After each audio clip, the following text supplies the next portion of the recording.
This young man wants to be a ranger, but he's afraid to go to ranger school. Not because how hard the training is, but because he's afraid if he fails, what people are going to say by judging him. One thing in life, this applies to everything in life.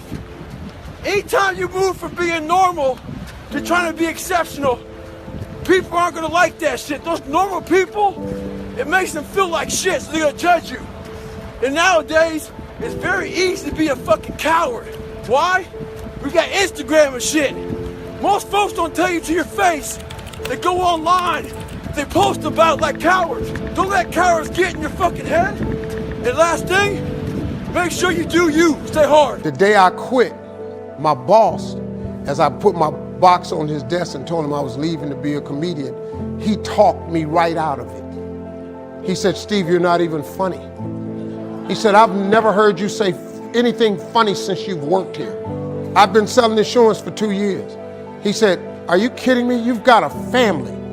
You put that stuff back on your desk and I'll give you your job back. But don't you ever come in here again with something ridiculous. You're gonna be a comedian. We live by the narrative of other people. When I first called a recruiter to be a Navy SEAL and I was 297 pounds, the first recruiter looked at me and said, you're not gonna be able to make this, man. So what he was doing was he's projecting his energy on me. He knew he couldn't be a fucking Navy SEAL. So God help this black guy, because I was only the 36th African American to make it through in over 70 years. How's this black fat guy gonna make it through in my ass? He wouldn't even want to try. So he's projecting this. So a lot of us who are negative people, all we do is project how we feel on other people. I took all my back to my desk and put that back on my desk. Dude named Russell Middlebrooks came up to me and said, hey Harv, I thought you was quitting today, man. I said, nah, I talked to Tom and he told me I wasn't funny. He said, he don't know you. He said, dog, you the funniest dude I know. And then he looked at me, he was so hurt. He said, damn, dog, I told everybody you was leaving today. He said, man, I can't believe you letting that tell you what to do. And he swole me back up because I had been deflated. And I took that box right back in and I said, Tom, hey man, I'm really funny, I'm gonna make it. He said, I'll tell you what, you leave out this door, don't ever come back in here again. So I tried to shake his hand. I said, I'm not shaking your hand. He said, you're making a huge mistake leaving your family out like this. He was right, I became homeless. One time I was at Pizza Hut, sitting eating with a bunch of kids. This young girl's dad came in, saw her there sitting with me at the table, told her to get up and said, I won't ever see you sitting this nigger again. In front of all these people at Pizza Hut. Another quick incident that happened there was we kept our Spanish notebooks in class. I'll never forget opening my Spanish notebook and on it, it said, nigger, we're gonna kill you. My Spanish notebook. So these are some of the incidents that happened there. And a lot of people in this small town didn't know that I was hurting. And I had to stop caring what people thought about me. I realized that everybody's fucked up. That's the one thing I realized. I walked around and I put these people on a fucking pedestal. Everybody was better than me. So I can't tell you anything about me because you're gonna judge me and I'm gonna feel even worse than what I am. What I realized, once I calmed my mind down and sat back and looked at how jacked up this world is, once you realize that you are not alone, everybody that's talking to you about how jacked up you are, only thing they've done better than you is they've hidden their fucked up world better than you have. That's all they've done. I became homeless. I lived in a car for 3 years. Probably about 20 years after that, he was at a show. And he said, I came to the show, I saw this Steve Harvey. He said, I couldn't believe it was you. He was backstage, he said, oh my God, I always knew you were gonna make it. I started looking for bad. Instead of trying to find good and stuff, like let's say now, me and you are talking, I would look at you and say, okay, what the fuck is this guy, you know, I'll be waiting, everything that came out of your mouth, I'd be like, what? You know, I'll be picking you apart, man, thinking, are you judging me? Are you criticizing me? Are you? So it was a downward spiral growing up for me. I started realizing more and more and more that all these people were gone. What was haunting me was me. I can't control my dad. I can't control the people calling me nigger. I can't control all these things, but they were things that kept me down. It started becoming my reality. My reality was what they made it out to be. So what happens is you start to get this picture that everybody hates you because your reality becomes so so big, can't see the clear picture. It was the whole town. Yeah. Everybody hated me. The world hates me. That's right. Yeah. And that is where I became my worst enemy. And then none of my family believed in me. The only family member I had that thought it was a good idea was my father. And my dad was the only one who believed in me. Everybody else told me no. Laughed at me, all kind of shit. When you get to the point where you really fucking don't care, you're dangerous. You become very, very dangerous. I'm not saying don't care like, I don't care if I do that. No, when you don't care about other people and how they view you, about how you walk, how you talk, how you dress, where you want to go with your life. 6th grade now, 1968, I'm 10. I get up in front of the class, she said, "What did you write on your paper?" This is big. I said, "I want to be on TV." She said, "Why did you write that on your paper?" I said, "Because that was our assignment for today." She said, "And what made you think you could write such a thing on your paper?" She said, "Who do you know on TV?" I said, "Nobody." She said, "Anybody in the school ever been on TV?" I said, "No, ma'am." She said, "Anybody in your neighborhood ever been on TV?" I said, "No, ma'am." She said, "Well, what makes you think you can be on TV?" And she crushed me. I said, "I don't know, but that's what I want to do." She said, "I'm going to call your house and I'm going to tell your mother that you're a smart aleck." My next door neighbor 2 months ago, she just killed herself. Tons of veterans I know, they killed themselves. I got an email 2 weeks ago from a family member that an 11-year-old boy killed himself from people at school bullying him. One thing about life is that people in life, they are the ultimate puppet masters. They exploit your weakness and they love to walk you around life and own space in your head. One of the biggest ways to cut those strings and walk on your own 2 fucking feet to your own destination in life is to build self-respect, self-esteem, self-discipline, all those things. Stay hard is not just about going to the fucking gym. Stay hard is about going that extra step when you feel like you can't. That's what builds self-esteem and self-respect. Stay hard. The most important step we'll ever take in life is our next one. A lot of us get our feet stuck in concrete.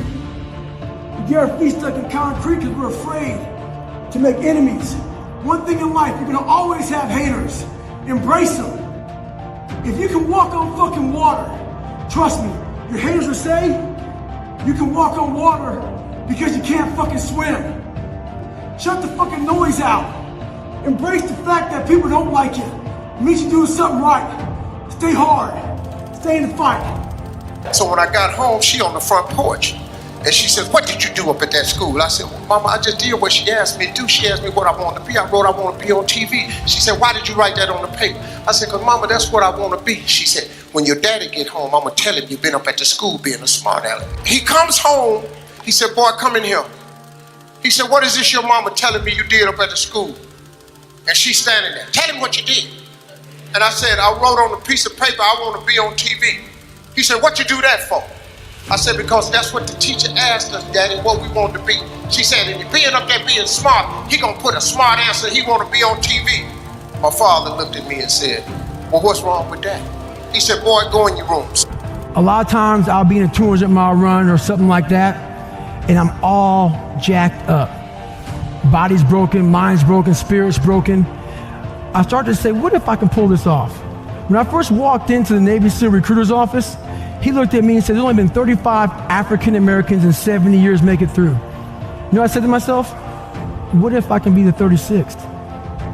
It's the what if I can pull off a fucking miracle. What if I can become someone that no one thinks I can be? Just me talking about that, I have the hair going up on my arms because it makes me just like, what if? Do you think you could go the other way and maybe become a bit cold if you don't care what anyone thinks? Your fiance, your kids, you know, they're not the people around, do you not care what they think? See, that's the thing about it. You have to have an understanding of what not caring means. If your fiance and your kids don't believe in you, you can't care what they think. That means you chose the wrong support staff. So that's why a lot of people don't understand one another. Your support staff has to be like, if I want to go out and do whatever it is, my support staff is, my fiance. If she's like, you know what, I don't think that you should be doing that, I have to take it, why? So I can be open-minded. So why are you saying this? But if she's saying it because of her, no, that's not the right thing. Because I need backing to do what I'm going to do. Open-mindedness, I need support. So you got to be very clear thinking about all that stuff. Come in the room a little bit later on. He said, boy, what you write on your paper? I said, I want to be on TV. He said, now take that paper and put it in your drawer. He said, every night before you go to bed, read your paper. He said, every morning when you get up and go to school, read your paper. I did it. If you turn on your television set 7 days a week, I'm on there somewhere, because that is a principle of success that all successful people know. If it is written, so shall it be. If you don't have what you want in life, just check yourself. Is it written anywhere? Have you wrote it down? Have you claimed it? Have you laid it into faith? Have you willed it into existence? Has it become a law? Did you write it down? If it ain't written down, what you want? Let's say you are an alcoholic. You hang around people who drink. And let's say you want to stop drinking. Those people want to bring you back in. So the hardest part, you got to see who you're hanging out with, man. You got to hang out with the people who you want to be like the most. And especially if you're around someone who makes a lot of excuses and they're always failing. They're the opposite of inspiration. They're like a vacuum. 100%. They're sucking it out of you. Why are you doing that today, man? Yeah. Why are you getting up again so early? Why are you doing this? Why are you doing this? The people you're hanging around with will suck the fucking life out of you. Yeah. Sometimes you just got to be alone, man. Get your shit in. People here are in debt or can't do something because they're just staying above ground. But that's because they bought a house that was too expensive, not using rooms in that house, and they don't have the humility to sell that house and go back to rent because they don't want their friend from high school or their grandma to judge them because we manifested that you have to own a home.